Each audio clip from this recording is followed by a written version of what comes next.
bilowga filinka Hayobi wuxuu waagii hore ahaan jiray sarkaal sare oo ka tirsan ciidanka. Wuxuu ku biiray ciidanka si uu awoodiisa ugu caawiyo dadka. Hase yeeshee, kadib markii ciidanku ay heleen saadaal sheegaysa in Hayobi uu sababi doono dagaal weyn oo dhexmara dadka caadiga ah iyo kuwa awoodaha gaarka ah leh, waxaa rasaas ku riday sarkaalkii uu sida aadka ah u aamini jiray. Kadib markii dalkiisa uu khiyaanay, Hayobi wuxuu aasaasay urur dambiilayaal ah oo la yiraahdo Bandara. Dadka leh awoodaha ka baxsan kuwa bini'aadamka waxaa loo yaqaan Esperis, waxayna isticmaali karaan awoodo kala duwan, laakiin waxay u baahan yihiin tababar si ay u xukumaan awoodaas oo ay bulshada u dhex galaan. Awoodooda waxaa lagu qiimeeyaa heerarka 1 ilaa 7. Dunida waxaa ku nool 100,000 oo leh heerka 1 ilaa 3, laakiin kaliya 3% ayaa gaarsiisan heerarka 4 ilaa 7. Hayobi waa qofka ugu awooda badan, wuxuuna rabaa inuu abuuro adduun ay dadka awoodaha leh si xor ah ugu noolaadaan ama uu isagu xukumo. Sheekadu waxay bilaabmaysaa markii Hayobi uu isku dhiibay ciidanka, loona diray xabsi gaar ah oo loogu talagalay dadka awoodaha leh. Markii uu halkaas tagay, wuxuu kula kulmay nin la yiraahdo Andy, kaas oo ah maxbuus awood leh balse aan la garanayn awoodiisa. Kadib markii ay rabshad sameeyeen, labadoodaba waxaa la geliyey qol gooni ah. Hayobi wuxuu Andy u soo bandhigay inuu ku biiro kooxdiisa, isaguna wuu ka aqbalay kadib markii uu ka caawiyey inuu xabsiga ka baxsado. Xilligii cuntada, kookihii xabsiga ayaa sun ku daray raashinkii Hayobi, laakiin Hayobi wuxuu cuntadii siiyey Andy. Intii uu socday dagaal dhexmaray maxaabiis kale, Andy wuu istifaaci waayey saamaynta daroogada darteed, waana la garaacay ilaa uu miyir beelay. Andy wuxuu ku soo toosay qol qaliin oo xabsiga dibaddiisa ah, waxaana soo furtay Hayobi. Hayobi wuxuu u sharaxay in xabsiga loo isticmaalo goob lagu sameeyo tijaabooyin sharci darro ah oo lagu sameeyo dadka awoodaha leh. Waxay tageen meel lagu haayay gabar yar oo la yiraahdo Yagira. Maamulihii xabsiga ayaa soo daayay bahal laga sameeyey xubnaha jirka ee dadka awoodaha leh si uu u weeraro, laakiin Hayobi ayaa burburiyey bahalkii kadib markii uu sii daayay awoodiisa dhabta ah. Ugu dambeyntii, Hayobi, Andy iyo Yagira waxaa soo qaaday xubnaha kale ee Bandara, waxaana la geeyey xaruntooda oo ah markab weyn oo badda dhex sabeeya oo la yiraahdo Katasof. Waxaa soo baxday in Andy uu yahay jaajuus loo soo diray inuu gudaha u galo ururka si uu xog ugu diro madaxdiisa. Shaqaalaha markabka waxay ogaadeen in Andy uu leeyahay awood uu ku tirtiri karo awoodaha kale dadka u dhow, isagana ay dareemaan xanuun sida madax xanuun ama ilko xanuun. Nin la yiraahdo Magi oo ka mid ah madaxda Bandara ayaa ka shakiyey Andy sababtoo ah ma akhrin karaan maskaxdiisa. Ururka Bandara waxay rabaan inay hub ka iibsadaan nin madax u ah kooxaha maafiyada oo la yiraahdo Carlo, kaas oo saaxiib la ahaa Hayobi tan iyo dagaalkii labaad ee adduunka. Waxaan ogaanay in Hayobi uu dhab ahaantii jiro 80 sano, balse uu awoodiisa u isticmaalo inuu iscusboonaysiiyo si uu dhalinyaro u ahaado. Markii ay tageen goobtii ganacsiga, maafiyadii ayaa soo weerartay Bandara. Hayobi wuxuu Andy ku amray inuu toogto Carlo markii uu calaamad siiyo, laakiin Andy wuu toogan waayey. Hayobi oo horay u sii ogaa arrintan ayaa dilay Carlo, laakiin waxay noqotay in Carlahaas uu ahaa robot. Carlaha rasmiga ah wuxuu ahaa qof awood badan, laakiin Hayobi ayaa si fudud u dilay. Kadib, Hayobi wuxuu Andy siiyey qalab hoos u dhigaya awoodiisa si maskaxdiisa loo akhrin karo. Ugu dambeyntii, Magi wuxuu Yagira ka codsaday inay akhriso maskaxda Andy, laakiin waxay u sheegtay inaysan samaynayn ilaa Hayobi uu amro. Dhanka kale, nin la yiraahdo Minamoto oo hogaamiya koox gaar ah oo la yiraahdo The Children ayaa saaxiibkiis la yimid dalka Monarch. Kooxda The Children waa 3 gabdhood oo Jabaan ah oo leh heerka ugu sarreeya ee awoodda levelka 7, kuwaas oo heshiis kula jira dowladda. Babel waa urur doonaya inay la shaqeeyaan dadka awoodaha leh Esperis si ay u siiyaan hoy iyo nolol wanaagsan, laakiin maadaama ay dowladda taageerto, Bandara iyo Babel weligood isku dhinac ma noqon karaan, waxayna noqdeen kuwa iska soo horjeeda. Minamoto iyo Sakaki oo Babel ka tirsan ayaa ka qayb galay xaflad ay qabatay amiirada dalka Monarch oo la yiraahdo Sofia. Xafladaas oo loogu talagalay ururada awoodaha gaarka ah leh, waxay ku arkeen Hayobi iyo saaxiibadiis. Markii ay isku dayeen inay qabtaan Hayobi iyo kooxdiisii si dhuumasho ah ayay ku baxsadeen. Wax yar kadib, waxaa la ogaaday in amiirad Sofia ay iyaduna meesha ka maqan tahay. Iyadoo Minamoto iyo Sakaki ay isku dayayaan inay furaan xog ku jirtay aaladda USB-ga oo ay ka xadeen jeebka Hayobi, ayaa la arkay Sofia oo ay haystaan kooxda Bandara. Waxaa soo baxday in tani ay tahay qorshe ay ku ilaalinayaan amiiradda kadib markii la soo sheegay inay jirto shirqo la rabo in lagu khaarajiyo. Sofia iyo gabadha yar ee Yagira ayaa saaxiibo noqday, waxayna go'aansadeen inay magaalada dhex maraan iyadoo uu ilaalinayo Andy. Waxay tageen dhismo hore oo agoonta lagu xanaanayn jiray, halkaas oo amiiraddu ku xasuusatay inay Yagira ku arki jirtay markii ay yarayd ka hor intaysan gabadhu si la yaab leh u baabi'in. Isla goobtaas waxaa ugu yimid ninkii ka dambeeyey shirqoolka dilka amiiradda, kaas oo necebsanaa siyaasadeeda taageeraysa dadka awoodaha leh. Laakiin Minamoto oo horay u ogaaday ninkaas ayaa boolis la yimid meeshii. Gacan ku dhiiglihii ayaa xabad ku riday Sofia, laakiin Andy ayaa xabadii u dhigtay oo badbaadiyey. Hayobina hubkii ayuu ka tuuray ninkii intaan la xirin. Sofia waxay codsatay inay Yagira xanaanayso, laakiin gabadhii yarayd waxay dooratay inay la sii noolaato Hayobi iyo kooxdiisa Bandara. Markabkii Katasof ayaa ku soo dhawaaday xeebaha Jabaan. Andy isagoo markabka dhexdiisa baaritaan ka wada ayaa waxaa soo weeraray kooxda Babel, gaar ahaan 3 gabdhood ee awoodda badan ee The Children. Hayobi wuxuu kaligiis la dagaalamay Kura oo ah mid ka mid ah gabdhaha. Dhanka kale, Andy waxaa qabtay labadii gabdhood ee kale, kuwaas oo ka xaday furihii markabka si ay kombuyuutarka u jabsadaan. Kooxda Bandara ayaa weerar celis ku bilaabay. Andyna wuxuu isticmaalay awoodiisa labaad si uu u joojiyo Farig oo ah qofka aasaasay ururka Babel. Awoodda labaad ee Andy waxay u ogolaanaysaa inuu qofka uu taabto ka xiro awoodiisa muddo kooban. Wuxuu burburiyey nidaamkii ay markabka ku jabsadeen. 3 gabdhood ee Babel waxay isku dayeen inay markabka qabtaan iyagoo awoodooda isku daraya, laakiin Hayobi ayaa dib u celiyey markii uu sii daayay awoodiisa dhabta ah. Hayobi wuxuu si qarsoodi ah u galay xarun caafimaad oo ay leeyihiin Babel si uu isku baaro, isagoo isla markaana Yagira geeyey goob lagu ciyaaro. Halkaas waxaa Andy ugu yimid Minamoto iyo Farik, waxayna u sheegeen inay og yihiin inuu yahay jaajuus u shaqeeya dowladda Mareykanka, waxayna ka codsadeen inuu ka caawiyo qabashada Hayobi. Sheekadu waxay ku dhammaanaysaa iyadoo Yagira ay dadkii ku wareegsanaa ka cabsadeen markii ay ogaadeen inay awood leedahay. Gabadhii oo murugaysan ayaa awoodeedu faraha ka baxday, waxayna dadkii gelisay xaalad wareer ah, laakiin Andy ayaa soo badbaadiyey oo dejiyey, kadibna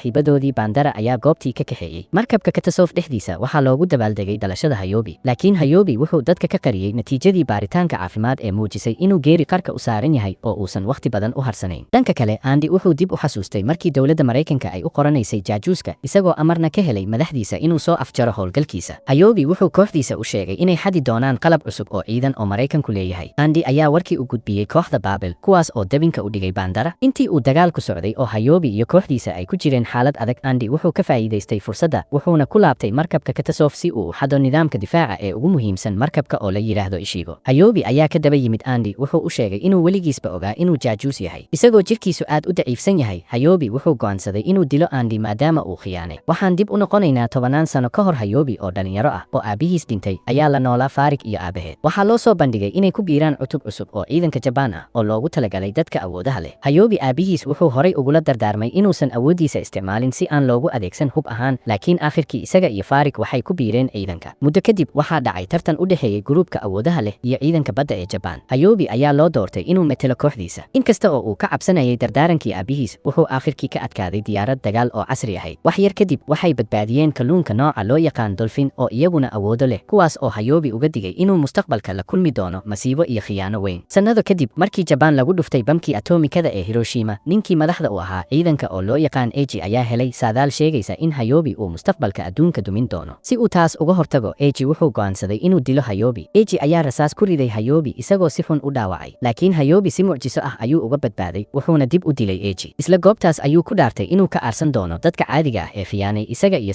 saaxiibadiisii awoodaha lahaa. Hadda Hayobi wuxuu damiyey nidaamkii qarinayay markabka, taas oo keentay in ciidanka Mareykanka ay ogaadaan halka uu markabku yaallo oo ay bilaabaan weerar weyn. Minamoto ayaa bartamaha dagaalka ka ogaaday xaaladda halista ah ee ka dhalatay aarsashada Hayobi iyo sirta Andy. Ururka Babel ayaa go'aansaday inay fasaxaan xubnaha Bandara si ay u caawiyaan Hayobi. Intii uu Hayobi la dagaalamayay diyaaradaha darooniska ee Mareykanka, ciidamo gaar ah ayaa qabsaday markabka, waxayna ka haysteen gabadhii yareyd ee Yagira. Andy ayaa isku dayay inuu hor istaago, laakiin taliyihiisii ayaa xabad ku dhuftay, isagoo ka haystay Yagira iyo nidaamkii difaaca ee markabka. Andy wuxuu ka badbaaday xabaddii sababtoo ah qalabka awoodda ayaa ka celiyey. Hayobi isagoo dareemaya in jirkiisu dhimanayo ayaa adeegsaday awooddiisii ugu dambaysay si uu u burburiyo maraakiibta cadowga, kadibna wuu miyir beelay. Markabkii ayaana degay, laakiin Andy ayaa Hayobi ka soo saaray badda, waxaana soo badbaadiyey kooxda Babel. Waxaa la ogaaday in ninkii amrayay weerarka uu yahay Eiji, waana ninkii beri hore Hayobi khiyaanay, kaas oo weli nool. Eiji wuxuu doonayaa inuu u isticmaalo Yagira sidii uu uga hortagi lahaa kacdoonka dadka awoodaha leh Espers. Si loo badbaadiyo nolosha Hayobi oo dhimanaya, Kura oo Babel ka tirsan ayaa dhiig u shubtay. Inkasta oo uu weli xanuunsanayay, Hayobi wuxuu go'aansaday inuu baxo si uu Yagira u soo furto, waxaana raacay Andy. Kooxdii Bandara waxay u safreen New York. Eiji wuxuu damacsanaa inuu dilo duqa cusub ee magaalada oo taageera dadka awoodaha leh si uu u bedelo mustaqbalka. Wuxuu maskaxda ka xaday Yagira, taas oo keentay inay weerarto saaxiibadeed. Markii ay isku dayday inay disho duqa magaalada, Andy ayaa hor istaagay. Yagira waxay bilowday inay dadkii goobta joogay maskaxda ka khalkhaliso, taas oo sababtay rabshado waali ah. Hayobi ayaa soo dhex galay si uu maskaxda Yagira u xoreeyo. Inkasta oo uu ogaa in isticmaalka awooddaas uu dili karo, haddana wuu ku guulaystay inuu gabadha soo celiyo. Awooddiisii ayaa faraha ka baxday, wuxuuna Andy ka codsaday inuu gabadha ka haysto isagana iska tago si uusan ula dhiman. Laakiin Andy wuu diiday inuu cararo, wuxuu isticmaalay awooddiisa gaarka ah si uu u xakameeyo awooddii Hayobi, isagoo sidaas ku badbaadiyey nolosha Hayobi. Ugu dambeyntii, Hayobi wuxuu weji ka weji ula kulmay Eiji. Eiji wuxuu ka codsaday Hayobi inuu dilo, laakiin Hayobi wuxuu doortay ciqaab ka duwan. Wuxuu ka tirtiray dhammaan xasuustiisa, isagoo uga tegay qof aan waxba xasuusan. Andy wuxuu go'aansaday inuu nolosha dhinac kale ka bilaabo. Wuxuu macsalaameeyey Yagira iyo xubnaha kale ee Bandara, isagoo aaday meel aan la aqoon kadib markii uu kulan kooban la qaatay Hayobi. Filinku halkan ayuu ku dhammaaday. Muuqaalka like saar haddii ay tahay markii ugu horeysay aad soo booqato janaalka, subscribe dheh, gambaleelka furo si aad u hesho muuqaaladayda xiga. Mahadsanid.